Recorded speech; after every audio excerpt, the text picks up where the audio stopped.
سأحكي لك قصة السجين الذي اخترق 10 أبواب للهروب من السجن. في أعماق السجن، حيث تتلاقى الظلمة والصمت، كان هناك رجل يدعى كارلوس. كان محكوما بالسجن بتهمة لم يرتكبها، وكان يعيش حياة محبوسة بين جدران الزنزانة، لكن كارلوس لم يستسلم. كان لديه إصرار لا يعرف الحدود. كل ليلة، يعمل على تجنب الأمن والكشف عن ثغرات في النظام. وفي إحدى الليالي، اكتشف ضعفا في الأبواب الحديدية. كانت مصنوعة من معدن نقي، لكن كارلوس لديه خطة. باستخدام قطعة صغيرة من حجر، بدأ كارلوس في تجويف الجدران. كان يعمل بصمت، وكلما اقترب من الهروب، زادت حماسته.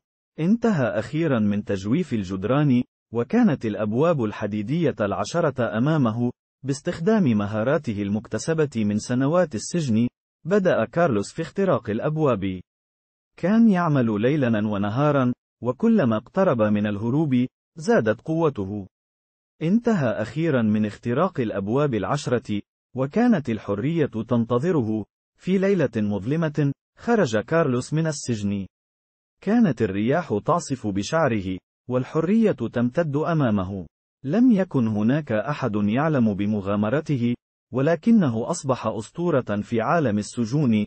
وهكذا، أصبح كارلوس الرجل الذي اخترق 10 أبواب للهروب من السجن، وعاش حياة حرية لا